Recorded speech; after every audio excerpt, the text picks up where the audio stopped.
Boa noite.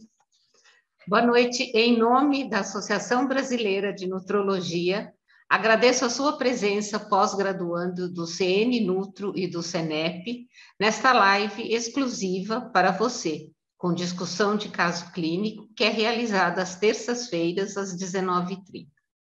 Esta é uma oportunidade para, com professores renomados, acrescentar conhecimentos de nutrologia que irão auxiliar na sua prática clínica. Não deixem de participar para manter seus conhecimentos sempre atualizados. E hoje o nosso caso clínico será tratando a obesidade com fitoterápicos. E a nossa convidada é a doutora Marcela Garcês Duarte, que é médica nutróloga, mestre pela Escola de Medicina da PUC do Paraná, docente do curso nacional de nutrologia da ABRAM, membro da Câmara Técnica de Nutrologia do CRM do Paraná, coordenadora da Liga Acadêmica de Nutrologia do Paraná, pesquisadora em suplementos alimentares no Serviço de Nutrologia do Hospital do Servidor Público do Estado de São Paulo. Bem-vinda, doutora Marcela. É um prazer estar com você essa noite, com os nossos queridos pós-graduandos. Obrigada por sua presença e pode iniciar sua apresentação. Boa noite, doutora Márcia, um prazer estar aqui. Boa noite a todos os pós-graduandos, nossos colegas que nos assistem nesse momento. E eu vou aqui compartilhar minha tela para começar a falar do nosso caso clínico. E para aqueles que estiveram no último módulo e os que assistiram online, o nosso último módulo do mês passado, nós vamos discutir aquele mesmo caso clínico que nós falamos do tratamento medicamentoso da obesidade, até para vocês ligarem justamente uma conduta com outra para entenderem como que funciona essa questão da prescrição. Espero que eu tentei trazer esse caso clínico de forma mais prática possível, para que aqueles que não têm familiaridade na prescrição de fitoterápicos não só se animem a prescrever fitoterápicos como tratamento coadjuvante da obesidade, mas dessa maneira fechar a nossa linha de raciocínio para justamente a prescrição de fitoterápicos em nutrologia, particularmente falando, obviamente, da obesidade, porque nesse final de semana ainda nós vamos continuar falando desse tema de fitoterápicos, falando em doenças crônicas. Então, vamos lá. Esse é um paciente que nos procurou, isso já faz alguns anos, como eu já falei para vocês. Esse é um paciente com 39 anos, masculino, com peso de 121 quilos, altura 1,85, um IMC de 35,4 quilogramas por metro quadrado, um percentual de gordura de 34%, e vocês sabem que o normal para homens é até 20% de gordura, uma taxa metabólica basal dada pelo aparelho de bioimpedância de 2.868 calorias dia, atividade física nenhuma, zero de atividade física e dieta totalmente desequilibrada. Esse paciente nos procurou com uma queixa de aumento de peso nos últimos anos, obviamente jovem, quer dizer, menos de 40 anos, gostaria de ter uma expectativa maior de vida e mais qualidade de vida, até porque ia nascer a primeira filha dele e ele estava preocupado, vendo que realmente naquelas condições e desta maneira não chegaria, quer dizer, não viveria aquilo que ele tinha como expectativa de vida e muito menos com qualidade. Então, nós pedimos exames, aqui na primeira consulta, pedimos exames, e ele, na verdade, nos falou que estava observando que estava ingerindo uma quantidade maior de carboidratos e doces, e por este histórico, nós pedimos a glicemia e já pedimos um teste oral de tolerância à glicose para, eventualmente, observarmos se tinha alguma alteração ou se ele já podia estar com diabetes, porque ele realmente relatou isso de forma muito precisa já na primeira consulta. E no teste oral de tolerância à glicose veio que ele não tinha diabetes, quer dizer, ele voltava para a posição da curva da glicemia do ponto mais ou menos onde saiu, mas tinha uma insulina de jejum de 27,3, um colesterol total surpreendentemente normal, bom, porém um HDL muito baixo, triglicerídeos também surpreendentemente normal, e a função tiroidiana normal. Tinha outros exames, mas esses eram o que a gente tinha de maior relevância para trazer para vocês. E depois de toda a nossa conduta, ele chegou a esses níveis. Obviamente, nós continuamos tratando ele, mas estamos aqui trazendo esse caso até o 6º mês após a primeira consulta. No caso, quer dizer, o que mais nos saltou aos olhos foi justamente essa insulina de jejum de 27,3. Vocês sabem que a insulina de jejum idealmente deve ser abaixo de 10, e sempre que nós temos uma insulina de jejum acima de 15 como único elemento, além de outros, nós nesse momento, agora esse é um exame que nós pedimos de rotina, que é a hemoglobina glicada. Nesse primeiro momento nós não havíamos pedido, mas é outro indicador de possível diagnóstico de resistência insulínica. E a insulina de jejum sempre acima de 15 já é um indicativo, se tivermos só esse dado, é um indicativo de suspeita de resistência insulínica. E o laboratório nos trouxe o ROMA desse paciente. O ROMA, vocês sabem que o índice ROMA calcula, faz um cálculo de exclusão simples que fundamenta as dosagens de insulina e glicemia, ambas em jejum, com a finalidade de determinar não só o ROMA-IR, a resistência insulínica, e o ROMA-beta, a capacidade das células beta pancreáticas. E aí nós temos valores referenciais, que um ROMA deve estar sempre abaixo de 3,4, e um ROMA beta deve estar entre 167 e 165. Os dois estavam absolutamente alterados e são indicativos, o ROMA-IR de resistência insulínica e o ROMA beta de alteração de função de células beta pancreáticas, com indicativo eventualmente de possibilidade de prevalência de síndrome metabólica, obesidade, diabetes do tipo 2 principalmente. Na verdade, eu estou trazendo aqui, e esse é assim, o nosso principal foco terapêutico, além da questão da obesidade. Esse paciente tinha um IMC muito acima, deixa eu voltar lá, só para mostrar para vocês, um IMC muito acima de 30, vocês sabem que toda pessoa que tenha um aumento de peso, uma composição corporal que nós observamos através de estratégias de exames para observar a composição corporal. Eu digo IMC isoladamente não é o melhor indicador de composição corporal, mas é o que nós temos, e toda pessoa que tem aumento de peso, com prevalência de aumento de peso de gordura, com um IMC acima de 30, é um portador de obesidade, é um doente crônico. Esse é um paciente que não tem cura, mesmo que ele emagreça e passe a ter um peso dentro da normalidade, ele é um doente crônico, é um obeso crônico, porque já tem um IMC acima de 30 e deve ser tratado para o resto da vida, porque ele o gatilho já foi disparado e essa doença crônica já se instalou, que é a obesidade. Então, esse paciente, quer dizer, então nós observamos que a maior alteração metabólica que esse paciente apresentava era justamente a resistência insulínica, quer dizer, picos de insulina, cada vez que consumia carboidratos, e veio relatando isso, que nos últimos tempos ele estava comendo uma quantidade maior de açúcares em geral, de farináceos e carboidratos, amiláceos, e teve um grande aumento de peso. Então, na verdade, a grande alteração metabólica era justamente a resistência insulínica, que nesse caso é já diagnosticada só nos exames laboratoriais e na história do paciente.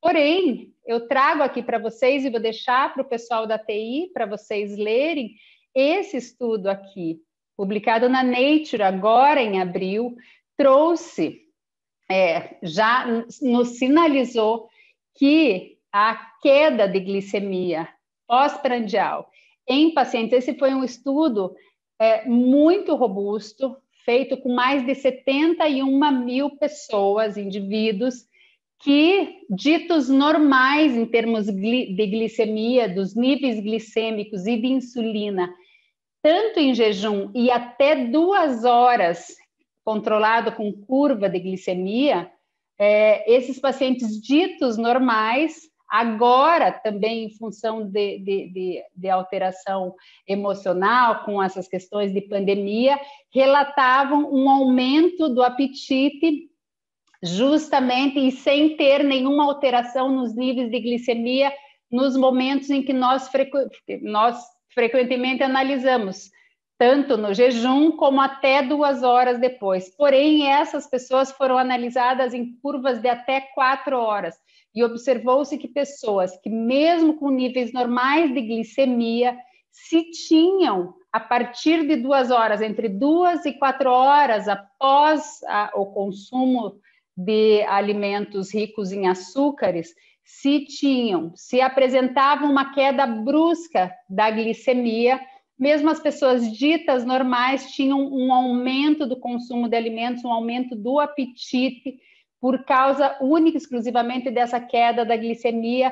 Portanto, é algo que nós temos que observar como que funciona a questão do consumo alimentar dos nossos pacientes, se isso está relacionado com a dieta rica em açúcares, com as refeições ricas em açúcares, porque isso pode ser um indicativo de necessidade de mudança de abordagem terapêutica, de abordagem dietética com o paciente que tenha relato de fome excessiva, de fome incontrolável, particularmente a fome de comer grandes quantidades de doces, de açúcares e farináceos. Então, esse estudo concluiu que, pela primeira vez, num estudo grande, controlado, de grande escala, com indivíduos ditos saudáveis, representantes da população em geral, de que as quedas de glicose pós-prandial, mesmo que tardias, são absolutamente comuns e levam ao aumento da fome, do consumo de energia em condições no mundo normal. Quer dizer, e daí no mundo anormal, que é a pandemia que estamos atravessando, e que é essa longa pandemia, o aumento da fome, a fome incontrolável, é algo que hoje em dia a gente cada vez mais vê nos consultórios, e às vezes você pede um exame de glicemia, tanto em jejum como até uma curva de glicemia de até 2 horas, e não consegue observar essas alterações, e aí coloca tudo na culpa da ansiedade, do estresse, e às vezes o teu paciente está tendo uma queda de glicose abrupta após 2 horas depois do consumo de carboidratos. Na verdade, esse estudo nos ressalta que mesmo pacientes ditos normais devem ter o seu consumo de açúcar, ditos saudáveis, devem ter o seu consumo de açúcar moderado. E quando a gente fala em açúcar moderado, nós aqui no Brasil consumimos, segundo dados do Ministério da Saúde, nós aqui no Brasil consumimos em média 80 gramas de açúcar por dia, de açúcares por dia, sendo que a OMS recomenda no máximo 50 gramas de açúcar por indivíduos diariamente. E o ideal é que nós ingeríssemos a metade disso, em torno de 25 gramas de açúcar, e aquelas pessoas que têm alteração no metabolismo dos açúcares deviam comer ainda a metade disso, que é em torno de 12 gramas e meio de açúcar. Portanto, tanto para as pessoas saudáveis como não saudáveis, a redução do consumo de açúcares é absolutamente bem-vindo, tanto para pessoas que querem perder peso ou não, mas aquelas que querem diminuir peso, as que têm obesidade, as que têm resistência insulínica, as que têm diabetes, essas obrigatoriamente devem reduzir o consumo de açúcares. Então, para esse paciente, porque ele tem alteração no metabolismo dos açúcares, nós indicamos uma dieta de baixo índice glicêmico, até porque uma dieta com carboidratos de baixo índice glicêmico é o mais indicado, ao invés da gente restringir calorias, até porque esse paciente, se vocês lembram lá, no gasto metabólico basal, dado pelo nosso equipamento de bioimpedância. Ele tinha um gasto metabólico basal fantástico, de quase 3.000 calorias dia. Então, a gente teríamos que justamente mudar o padrão alimentar, muito mais do que controlar calorias. Restringir carboidratos, uma dieta de baixo índice glicêmico, restringir carboidratos simples, farináceos, amiláceos e açúcares. E fazer o consumo e uma adequação, uma dieta equilibrada, variada, o mais natural possível, com carboidratos complexos, enfim, com vegetais. Eu digo, às vezes a gente tem, inclusive, colegas médicos que não sabem, e a população em geral, que não sabem que tudo que não é proteína e não é gordura é carboidrato.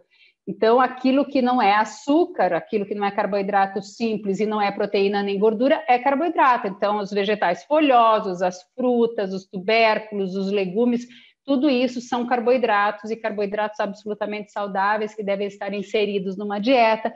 Existem frutas com mais alto índice glicêmico, outras de médio, algumas de mais baixo índice glicêmico, que podem ser incluídas numa dieta de baixo índice glicêmico. O ideal é que essa dieta seja fracionada. Esse é um caso, uma insulina nesses níveis, dificilmente essa pessoa consegue fazer períodos longos de jejum, porque é como se tivesse um alien. Eu digo, essa insulina é uma insulina muito alta, dificilmente ele consegue controlar, ficar longos períodos de jejum. Então, é interessante que ele consuma a cada 3, 4 horas algo de baixo índice glicêmico, rico em fibras, em gorduras boas e proteínas magras, para que ele tenha a sensação de saciedade. Sempre que nós orientamos os nossos pacientes com relação à prescrição de algo para tratar a obesidade, que esse era o objetivo principal dele, é perda de peso, nós partimos obrigatoriamente da dieta e escolhemos uma dieta adequada para aquela situação que o nosso paciente se encontra metabolicamente, quer dizer, de acordo com os níveis de glicemia e insulina dele, a dieta assim, mais indicada nesse momento era uma dieta de baixo índice glicêmico, para que ele não comesse tanto açúcar, tantos carboidratos farináceos e carboidratos simples. E aí sempre nós também partimos da orientação com relação à atividade física, porque se vocês lembram lá no início, se um paciente é absolutamente sedentário, não fazia nada, e aí nós orientamos para que ele fizesse pelo menos, eu digo, sempre a gente inicia, nós temos aquela indicação de fazer pelo menos 150 minutos de atividade física semanais, divididos em 3 a 5 dias, esse é o ideal para uma prática de atividade física moderada. O ideal é iniciar com alguma coisa, quer dizer, aquele que não faz nada, o ideal é que faça pelo menos 30 minutos de atividade física 3 vezes por semana e que chegue a 50 minutos ou 1 hora diariamente, quer dizer, de domingo a domingo, ou pelo menos 5 dias na semana. E aí chega muito mais do que 150 minutos por semana. Mas nesse caso que ele não fazia nada e obviamente sempre a desculpa é de que não tem tempo, nós orientamos para que ele iniciasse com uma caminhada. Esse caso tem mais de 10 anos, ele hoje faz muita atividade física, faz atividade física até demais, mas naquela época ele não fazia nada e nós orientamos que ele fizesse caminhada, indicamos que comprasse um pedômetro, e pedômetro, para aqueles que não sabem, praticamente todos os smartphones que a gente carrega no bolso ou na bolsa tem um pedômetro já lá no aplicativo de saúde que marca a quantidade de passos que nós damos no dia, e isso fez com que ele se sentisse estimulado, porque nos dias em que ele fazia caminhada, ele notava, obviamente, que marcava uma quantidade maior de passos dentro do ideal, e ele passou a fazer mais caminhadas, justamente estimulado por esse equipamento que antes você comprava e comprava ele separado, mas hoje tem nos aparelhos de celular, é só a pessoa procurar lá que ela normalmente já está instalado. Então, foi a estratégia. De indicação terapêutica, como nós conversamos lá na nossa discussão de casos clínicos agora, no mês passado, A grande indicação terapêutica, primeiro, ele tem um problema, tem uma alteração no metabolismo dos açúcares que deve ser tratado, que é a resistência insulínica. Então, o primeiro medicamento que nós deveríamos prescrever a esse paciente é um medicamento, uma biguanida, uma metformina, para tratar, que é o medicamento de primeira escolha, para tratar a resistência insulínica. E aí, essa seria a indicação. A outra grande indicação, até porque a grande queixa de equívoco alimentar desse paciente é que ele tinha vontade de comer carboidratos e doces, e essa foi a observação dele com relação à dieta, foi justamente o maior consumo de carboidratos e doces e o grande aumento de peso nos últimos tempos. Então, esse é um caso bem clássico, ainda com todo esse MC, quer dizer, ele tinha indicação absolutamente precisa de tratar essa obesidade com sibutramina, iniciar o tratamento com sibutramina, que é um medicamento que tira a compulsão por carboidratos e doce. Ele não é um anorexígeno importante, ele, na verdade, tem esta ação, ele tem um leve efeito sacetogênico, um leve efeito termogênico, mas ele tira a compulsão de carboidratos e doces. Então, justamente foi isso que nós discutimos lá no módulo passado, e também poderíamos utilizar uma liraglutida, uma semaglutida, tanto por conta do seu efeito sacetogênico, como por conta dos seus benefícios no perfil do metabolismo dos açúcares. Eu acho que o mais importante com relação à dieta, inclusive a dieta de escolha é uma dieta de baixo índice glicêmico, mas como a gente também já comentou no mês passado com vocês, este é um caso, esse paciente não tem diabetes, vocês podem observar, ele nem tem e nem veio nunca a ter, mas esse caso em que a gente já diagnostica uma alteração no metabolismo dos açúcares, nós devemos entender, e o nosso paciente também, de que ele já comeu impunemente todo o açúcar que ele podia na vida. Daqui para frente, o açúcar só vai fazer mal para ele. Ou vai engordar, ou vai levá-lo a um diabetes ou a alterações metabólicas do tipo resistência insulínica, que vai fazer com que seja muito difícil que ele perca peso ou mantenha-se dentro do peso.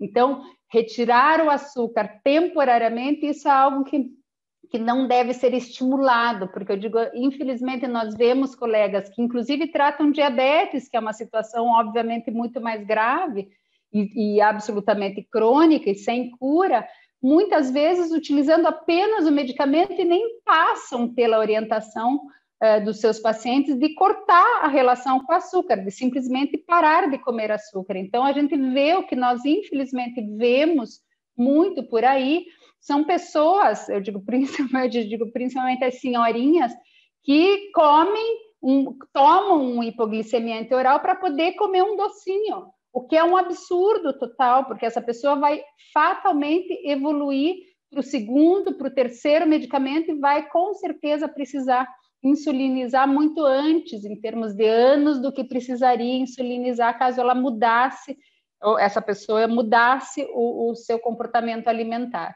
Então, é extremamente importante, no caso deste caso, que a gente ainda tem um paciente que nem desenvolveu ainda diabetes, ele realmente tem dificuldade no metabolismo dos açúcares, e isso vai ser uma situação para a vida toda, e ele deve obrigatoriamente tentar mudar o seu consumo de açúcares em geral.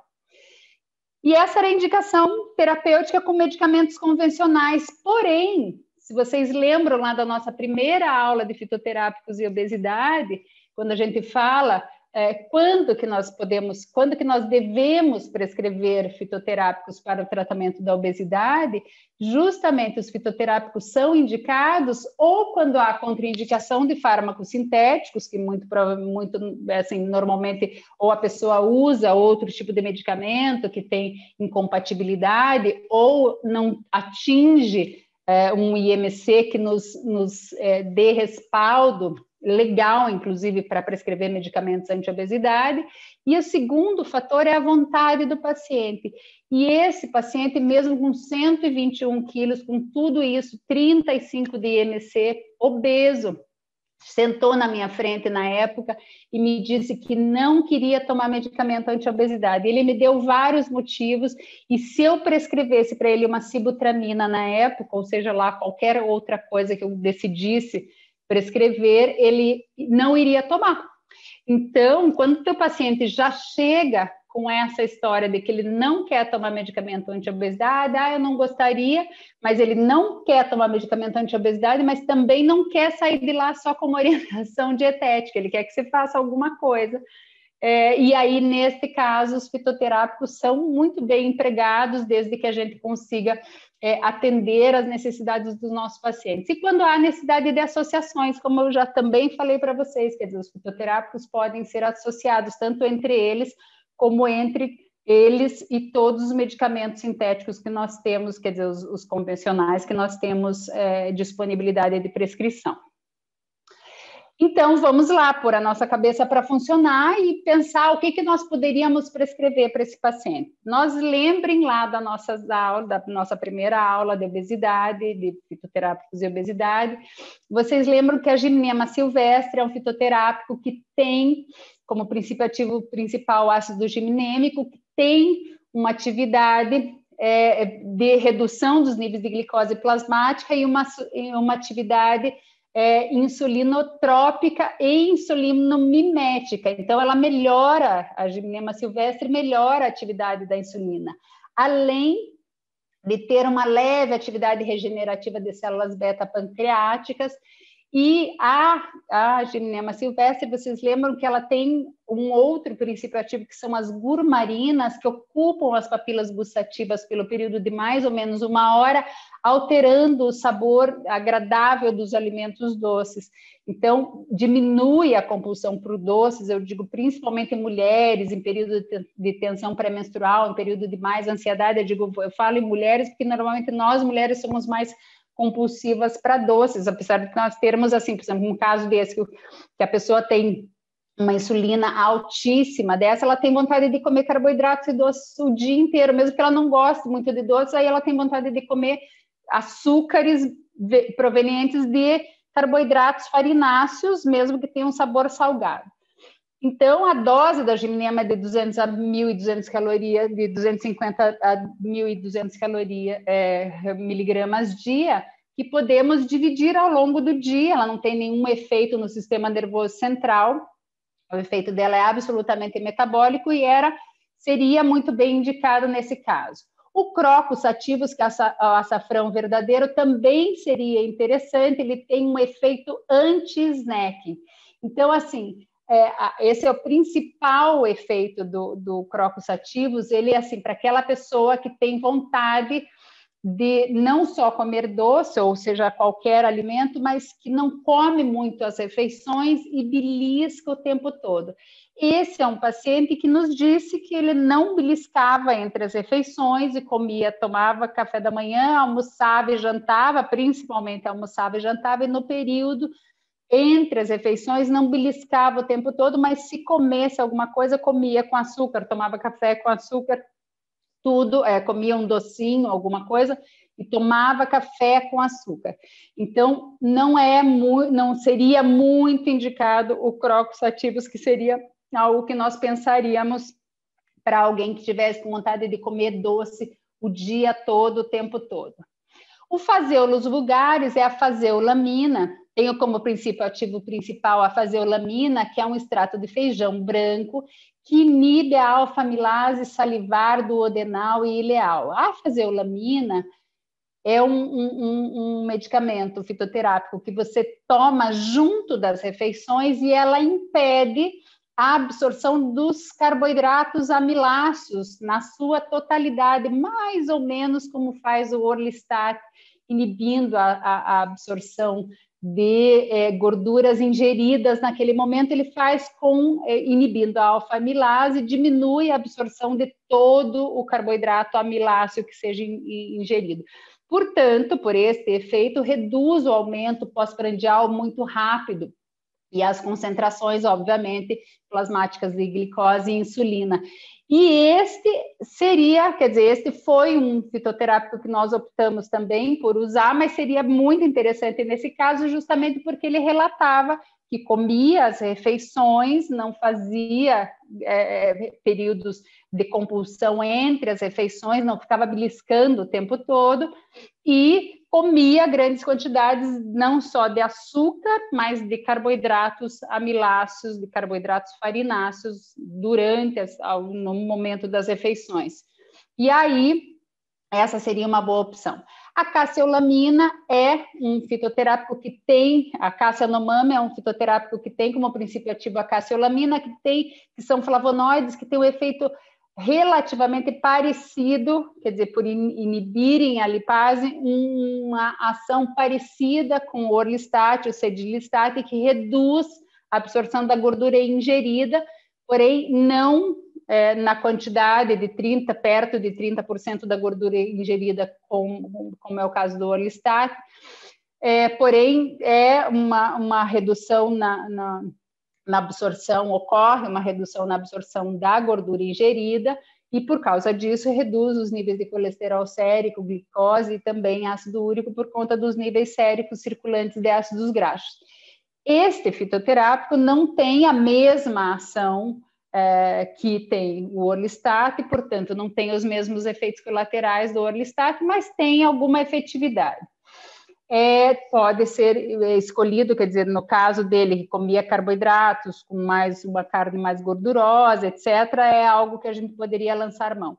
A Ervingia gambonensis é outro fitoterápico que poderíamos pensar nesse caso, que é a manga africana, que reduz a absorção gradual do açúcar alimentar, reduz a atividade da glicerol 3-fosfato desidrogenase, aumenta a sensibilidade da leptina, por conta disso, reduz a proteína C reativa, e também a Ervingia gambonensis tem vários mecanismos de ação e ainda aumenta a expressão da adiponectina. Então, é um fitoterápico muito interessante. O grande problema da Ervingia gambonensis é que ela tem pouca biodisponibilidade e, na verdade, é um fitoterápico que nós prescrevemos, normalmente associado com os cistos quadrangulares, que é o fitoterápico que aumenta a biodisponibilidade da Ervingia gambonensis, e é algo que nós utilizamos principalmente para a pessoa que nos relata que tem muito apetite, muita fome,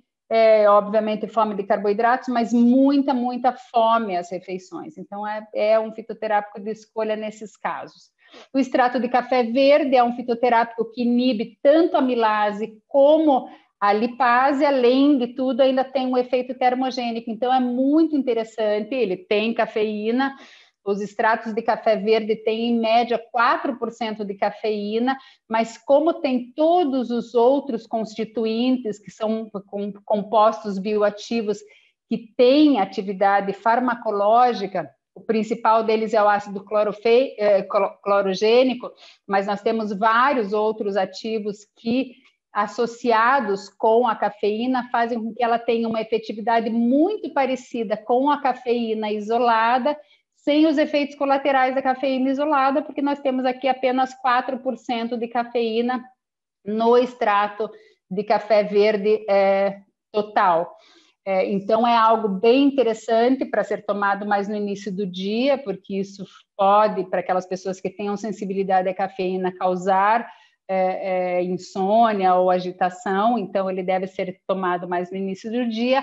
É um fitoterápico que inibe a amilase, inibe a lipase, e pode ser utilizado num caso que a pessoa vai fazer atividade física, como pré-treino de uma pessoa que quer emagrecer. A Grifônia simplicifolia é um outro fitoterápico que tem na sua composição, o seu princípio ativo principal, o 5-H-triptofano, que é um metabólito do aminoácido triptofano, que é precursor da serotonina, e pode ser utilizado como supressor do apetite, principalmente o supressor do apetite compulsivo por doces e açúcares, na dose do extrato padronizado de Grifônia, de 50 até 750 miligramas dia, e o 5-H-triptofano, 50 a 200 miligramas dia, que, na verdade, a Griffonia simplicifolia é uma das principais fontes desse composto bioativo, que é o 5-H-triptofano. Então, é também uma possibilidade, mas principalmente para aquela pessoa compulsiva por doces e carboidratos. A rhodiola rosa é outra possibilidade, é a raiz dourada, é um adaptogênico. Adaptogênico, vocês sabem que é uma classe de fitoterápicos que tem inúmeras ações metabólicas, normalmente relacionadas a estímulos de estresse no organismo. Então, são aqueles reguladores dos sinais de estresse no organismo, e os adaptogênicos têm efeito tanto imunomodulador, como nootrópico, como estimulante e como um inibidor dos efeitos são inibidores do efeito do estresse. O primeiro adaptogênico observado, nós temos vários adaptogênicos, normalmente são de fitoterápicos, a grande maioria deles originários lá do Oriente, porque a medicina ayurvédica e a medicina tradicional chinesa foi as que primeiro estudaram essas plantas, e o primeiro deles descrito é o Panax ginseng, o primeiro adaptogênico descrito e regulamentado como tal. Normalmente, esse aqui é um adaptogênico que estimula a liberação de neurotransmissores e inibe a monoaminoxidase, que é uma enzima que degrada a serotonina. Então, a rhodiola rosa tem um estudo aqui de 2010, esse aqui que está relatado aqui como referência, que demonstrou que os extratos de rhodiola rosa têm propriedades terapêuticas nos casos de binge eating. Binge eating é aquele comer compulsivo noturno em grandes quantidades, então normalmente responsável pelo aumento de peso, pode estar presente em alguns transtornos alimentares, e o salidrosídeo presente na rhodiola rosa tem uma atividade reguladora, se entende? De diminuir os episódios de binge eating. Então, como os tratamentos para os episódios de binge eating são feitos através de medicamentos normalmente off-label, nós podemos lançar mão da rhodiola rosa para aqueles casos em que os nossos pacientes relatem episódios de comer compulsivamente grandes quantidades de alimentos, principalmente no período noturno. E aí, nós tínhamos essas opções. Esse não era um caso que ele me relatava, um binge eating. Ele relatava que comia, às vezes, mais à noite, até porque tinha passado um longo período sem comer. Isso é também extremamente comum, do padrão das pessoas que trabalham o dia inteiro, almoçam e, às vezes, só vão jantar, não comem nada, ficam tomando cafezinho com açúcar, etc., e comem mais no período noturno, quando tem mais expediente, mais tempo para isso. Então, mas eu digo, todos esses fitoterápicos que eu relatei aqui para vocês seriam interessantes que nós indicássemos neste caso desse paciente. Mas nós optamos, e é uma pena que vocês não estejam aqui interagindo comigo para eu poder perguntar o que vocês prescreveriam nessa situação, mas o que nós escolhemos, eu vou trazer aqui o que nós fizemos, que me perguntaram, que na verdade eu falei no módulo passado que esse paciente foi tratado com fitoterápico, por causa da vontade dele. Ele não queria tomar medicamento convencional e nós tratamos ele com fitoterápico. Como ele apresentava essa mega resistência insulínica, a minha maior preocupação era com relação a essa questão do consumo de açúcares, porque a insulina tão alta, assim, é muito difícil que a pessoa consiga controlar a compulsão por carboidratos e doces com tanta insulina circulando. É muito, muito difícil, eu digo, é algo que realmente faz com que a pessoa tenha uma necessidade física de comer açúcar, e isso é algo que a gente vê com muita frequência no nosso consultório, são pessoas que dizem, quem tem esse padrão, chega no consultório e diz, eu preciso comer açúcar, senão eu vou passar mal, e a pessoa tem essa sensação mesmo, então ela vai procurar um açúcar depois de uma refeição, normalmente no mesmo período do dia, ela tem que comer um açúcar, algo doce. A nossa prescrição, até por conta enfim, do fato dele relutar a tomar medicamentos em geral, convencionais, nós optamos por prescrever a faseolamina e a cassiolamina, e até porque ele também não queria tomar medicamento por conta da profissão dele, de se expor, de tomar medicamento anti-obesidade, de alterar o humor e as pessoas acharem que ele estava tomando medicamento anti-obesidade. Eu digo isso porque isso aqui, esse paciente a gente atendeu bem no período em que os medicamentos anti-obesidade estavam sendo proibidos, perto de 2011, aonde nós tínhamos a mídia assim, semanalmente falando mal dos medicamentos anti-obesidade, a mídia leiga. Doutora Marcela, Oi. Vou pedir para tomar cuidado com o tempo, que nós já estamos no limite. Por favor. Não, já estou terminando. E aí, a nossa escolha foi prescrever a faseolamina com cassiolamina sob a forma de gomas de colágeno. O colágeno está aqui só como veículo, mas poderíamos colocar isso em cápsulas. No primeiro mês, também indicamos a ginema silvestre sob a forma de spray sublingual, 4 borrifadas dia, que isso aqui também poderia ser prescrito sob a forma de pastilhas sublinguais. Também, já no terceiro mês, 2 meses depois, ele voltou e ele tinha 121 quilos e ele havia diminuído o peso, estava com 113,800 gramas, e nesse momento eu consegui convencê-lo de tratar essa resistência insulínica com metformina 2 vezes ao dia, que é a gente parte para esta resistência insulínica de uma dose perto pelo menos de 1.000 miligramas dia. Tratamos ele com metformina e conseguimos convencê-lo. 2 meses depois, ele voltou, obviamente, vinha, pesava, falava com a nutricionista, organizava a dieta, e 2 meses depois, 60 dias depois, ele voltou com queixas de alterações intestinais por conta da metformina, etc., que isso é relativamente comum, principalmente quando o paciente ainda come doce, come carboidratos farináceos quando toma metformina, e continuamos com a faseolamina. Ele havia diminuído muito o consumo de gorduras, portanto, retiramos a cassiolamina da gominha de colágeno. Ele gostou da goma de colágeno, que isso vem nos blisters, parece um doce, e foi interessante. Ele continuou tomando a faseolamina nas refeições.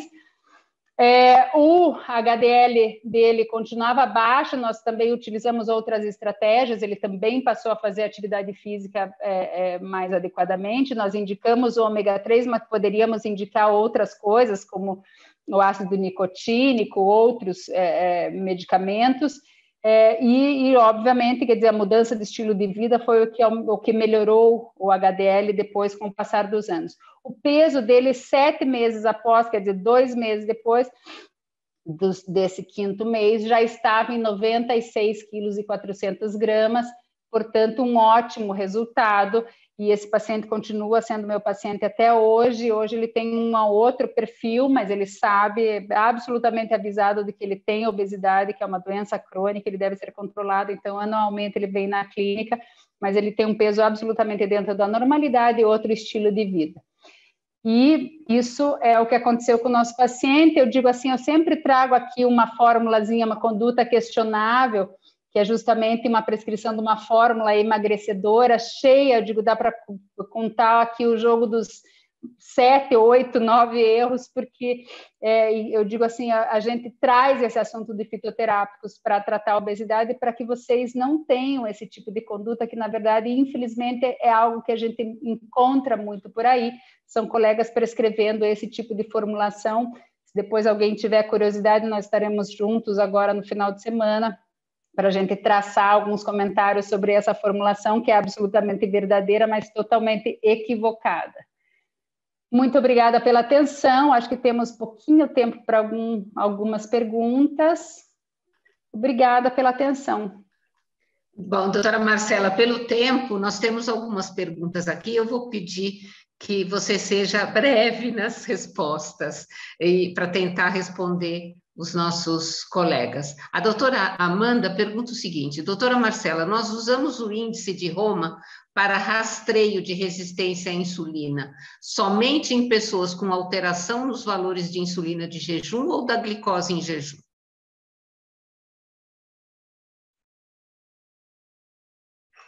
Você está sem som, sem som.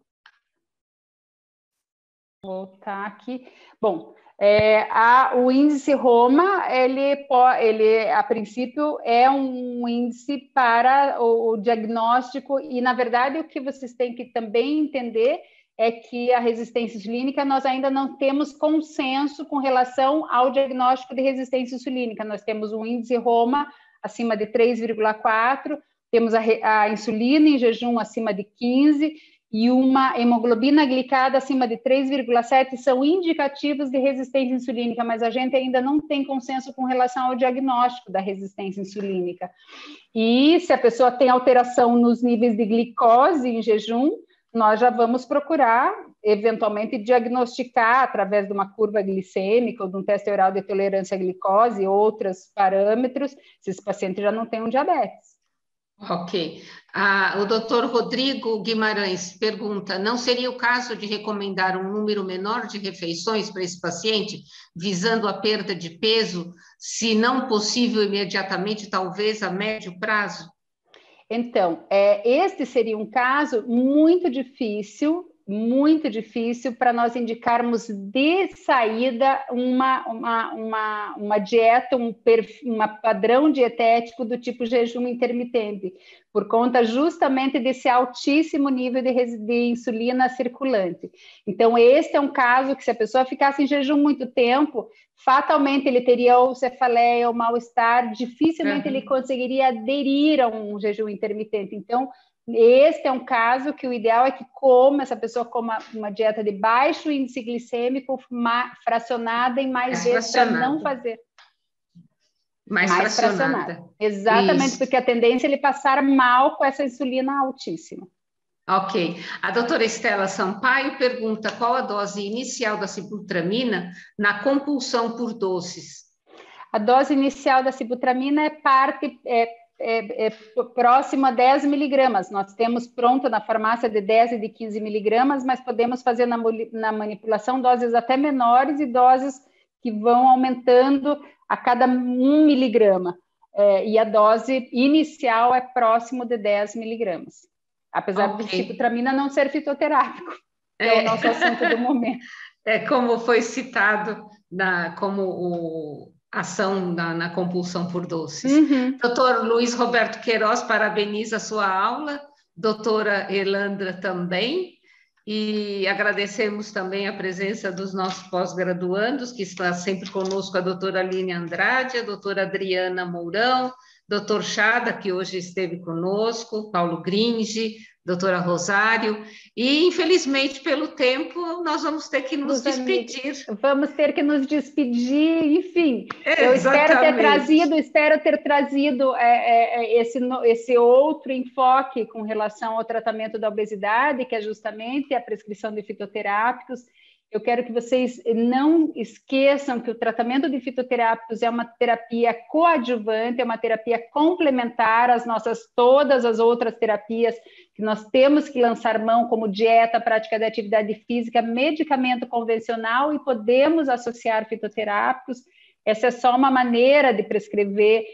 Nós vamos continuar falando dos fitoterápicos agora no final de semana. Eu quero agradecer muito a atenção de todos, quero agradecer aos amigos todos que nos mandam beijos, e muito feliz de estar aqui com vocês. Espero vê-los pessoalmente, talvez já no próximo final de semana ou na próxima oportunidade.